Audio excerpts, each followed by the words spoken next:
Assalamualaikum warahmatullahi wabarakatuh. Kita jumpa lagi dengan Pak Chu. Jadi pada kali ini Pak Chu akan cerita secara lebih terperinci lagi lah macam mana proses yang kita nak keluarkan bahan yang ada di dalam bumi itu. Jadi sebagaimana yang Pak Chu cerita sebelum ini, kumpulan FDP ataupun Field Development Plan tadi, Field Development Plan Team tadi, ataupun kumpulan yang pakar atau think tank tadi, mesti membuat satu keputusan yang betul-betul mantap. Sebab sebarang keputusan yang silap akan memberikan satu kemudaratan ataupun memberi satu kerugian kepada syarikat minyak. Jadi mestilah dia masuk FDP itu dia akan dapatlah data-data biasanya, data-data daripada lubang gerudi utama dan juga data-data daripada lubang gerudi side track ataupun lubang gerudi yang ada di bahagian tepi dia. Biasanya dalam industri ini apabila dia nak buat eksplorasi, dia akan buat satu lubang gerudi yang eksplorasi atau lubang eksplorasi, dan juga dia ada side track dia. Side track dia biasanya di tepi dia. Di tepi dia akan gerudi juga untuk dapat satu data tambahan untuk lebih lagi yakin kepada untuk dalam proses penilaian minyak berkenaan. Jadi daripada kedua-dua lubang ini, maka dia akan dapat satu korelasi di antara satu sama lain. Dan juga kalau sekiranya ada data-data yang daripada lubang gerudi yang sebelum ini, yang lama-lama, yang berdekatan dengan kawasan itu, diguna juga sebagai satu bahan untuk satu sumber untuk dibuat satu korelasi di antara satu lubang dengan satu lubang yang lain. Jadi selepas daripada kumpulan-kumpulan ini akan menilai lubang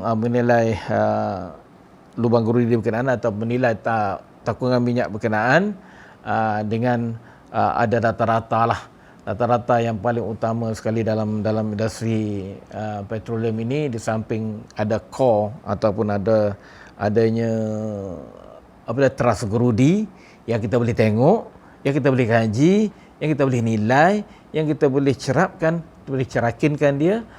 Di samping itu kita ada juga data-data yang juga dihasilkan dengan secara elektronik, iaitu dia panggil sebagai downhole logging ataupun logging ataupun pencerapan penglogan secara digital ke dalam sampai ke hujungnya. Jadi dia akan ada lah data-data dia data-data yang ada tu. Sebagai contoh, dia ada gamma ray, dia akan ada neutron log, dia akan ada resistivity log, ada caliper log, dan juga dia ada macam-macam lagi lah log. Pak Chu sendiri tak apa nak faham je kan, sebab benda tu banyak sangat dia punya log dia tu. Itu akan memberikan satu idea atau memberikan satu maklumat kepada ahli-ahli petrofizik ataupun ahli-ahli petrofizik. Jadi mereka akan menilai jujukan batuan daripada atas sampai ke bawah berdasarkan daripada data-data downhole logging tadi. Salah satu daripada downhole logging itu adalah kita panggil sebagai FMI. FMI ini adalah dipanggil formation micro image. Jadi image ni macam kamera lah. Dia ada berskali dengan semua itu, dan dia akan boleh scan semua dia punya downhole lubang tu. Dia scan semua, dia tengoklah. Daripada situlah kita boleh tengok batu tu macam mana dia duduk sama ada dia sanding ke, atau duduk mendata ke, ataupun ada retakan ke, ada sesar ke dan sebagainya. Semua tu semuanya dihasilkan ataupun ditunjukkan oleh FMI tadi, ataupun formation micro image tadi. Jadi itulah dia akan menilai lah, daripada situ dia akan menilai macam mana keadaan di bawah sana sebenarnya. Jadi kalau sekiranya ada retakan, mestilah dia akan ada inilah, dia akan tengoklah adakah retakan itu sebagai satu sumber untuk takungan minyak pun boleh juga. Sebab kita tahu bahawa dalam industri petroleum ini minyak bukan sahaja ada di dalam batuan sedimen, bukan sahaja ada dalam batu pasir ataupun dalam batu kapur, tetapi dia boleh ada juga dalam granit, tapi dia boleh ada juga di dalam batu volkanik atau volcanic rocks, dan ada juga di dalam batu metamorfik.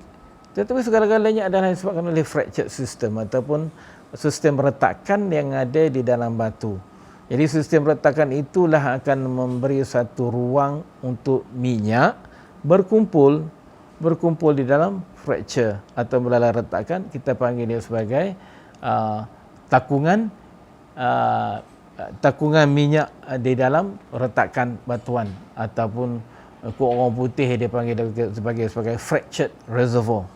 Dia fractured reservoir ini adalah sekarang ni amat popular lah, amat popular juga di Malaysia, dan juga kalau kita tengok di seluruh dunia pun banyak yang berkaitan dengan fractured reservoir yang dijumpai. Jadi yang paling dekat sekali dengan kita ni di Vietnam lah, itu yang paling famous sekali. Situ dia panggil dia Kulung Basin. Kulung Basin itu ataupun lembangan Kulung di Vietnam itu ada batu granit yang di bawah dia tu sebagai satu takungan minyak. Di mana granit dia tu mengalami retakan yang betul-betul hebat, dan kemudian ditutup oleh satu lapisan sedimen tak telap, the shale ataupun kita panggil dia sebagai shale. Jadi benda tu akan berkumpul di dalam batuan granit. Jadi itu dia panggil dia sebagai fractured reservoir ataupun takungan minyak dia retak. Jadi kalau dekat Malaysia ni ada ke tidak? Memang dekat Malaysia pun ada juga, tetapi kajian mesti diteruskan secara penilaian, mesti diteruskan secara terperinci. Jadi kalau dekat Malaysia ni terkenal lah dengan kawasan fractured reservoir ni, ataupun takungan yang retak daripada dalam batu retak ini adalah dia ada di Anding Utara. Di Anding Utara itu dia adanya minyak di dalam granit. Jadi tapi walau macam mana pun kajian terperinci masih lagi dijalankan untuk menilai semula tentang takungan berkenaan. Jadi apabila dibuatnya pengiraan berapa dia punya kuantiti dia, berapa million barrel minyak yang ada, dan kemudian dia akan buat penilaian balik. Biasanya minyak ni kalau dijumpai dah disahkan bahawa ada di dalam takungan berkenaan, biasanya dia boleh keluar pun 30, tinggi-tinggi pun 30% je. Yang 70% lagi ada di bawah sana. Yang 30% saja yang boleh naik ke atas ni. Sebab itu dia naik ke atas tu bukan di pump. Semua itu adalah daripada tekanan yang sedia ada di dalam takungan tu sendiri. Jadi lebih kurang 30% dia keluar, tekanan dia dah tak mampu lagi nak tolak minyak tu naik ke atas. Sebab itulah dia kena stop ataupun dia kena kita panggil dia sebagai kena seal balik dia punya lubang berkenaan, ataupun tempat di mana lubang rudi eksplorasi, lubang rudi pengeluaran, mesti dia kena seal balik, sebab dia tak boleh nak keluar minyak lah, tak boleh lah. Okey. Jadi macam mana terjadi dengan apa yang ada di dalam 70% lagi di bawah? Itulah sekarang ni pakar-pakar daripada industri petroleum selalu buat macam-macam lah untuk memberi satu tekanan yang baru di dalam takungan minyak. Jadi itu kaedah ni kita panggil sebagai EOR ataupun Enhanced Oil Recovery, ataupun dia punya untuk recovery, untuk mendapatkan minyak tu balik dengan secara inilah, adalah macam-macam cara dia. Yang pertama, dia guna satu lubang gerudi yang berhampiran dengan lebaran minyak tu, dan kemudian diinjeknya air dan juga gas, ataupun kita pergi WAC, water alternate gas, dia injek di dalam reservoir, dan kemudian daripada situlah maka dia akan memberi tekanan atau meningkatkan tekanan di dalam reservoir dan boleh menyebabkan minyak mentah tadi dan juga minyak mentah tadi naik ke atas. Itu dia panggil kaedah EOR. Dan kadang-kadang sekarang ni macam-macamlah kaedah yang dia buat. Kaedah secara bakteria pun ada. Dia letak macam dia ternak bakteria. Yang bakteria yang jenis duduk dalam reservoir tu, tapi dalam suhu yang tinggi. Jadi dia boleh bakteria, kita tahulah dia boleh cepat kan. Dia cepat, dia berkembang. Jadi daripada situ dia akan displace balik minyak yang ada di dalam pori-pori ataupun dalam celah-celah di antara butiran batu tu. Jadi dia boleh displace atau dia boleh tolak minyak tu, bolehlah masuk ke dalam perigi pengeluaran. Itu adalah kaedah EOR. Tapi dalam bahasa sekarang ni, kaedah itu adalah dalam masa perancangan awal. Pada masa perancangan awal, satu lubang gerudi, satu medan minyak itu, medan pengeluaran, mesti dia kena ada satu lubang gerudi lain untuk EOR, supaya kita boleh maintain. Kita boleh maintain dia punya life ataupun masa ataupun lifespan sesuatu medan minyak berkenaan. Jadi kalau sekiranya kalau dia tengok calculation yang mula-mula, ini boleh 10 tahun. Tapi kalau kita guna dengan kaedah tadi, EOR tadi, boleh pergi sampai 30 ke 40 tahun. Maknanya kita dah boleh jimat banyak. Maknanya dari segi recovery ataupun recovery factor dia pun, faktor pengeluaran dia pun boleh pergi meningkat sehingga dalam melebihi daripada 30%. Jadi kalau sekiranya kita boleh keluar, kalau adalah kaedah yang betul-betul cun, yang boleh kita keluarkan semua minyak yang ada. Sebagai contoh, kita boleh sampai 70-80% kita boleh keluar minyak. Itu kena inilah, dapatlah Nobel Laureate punya recipient ini.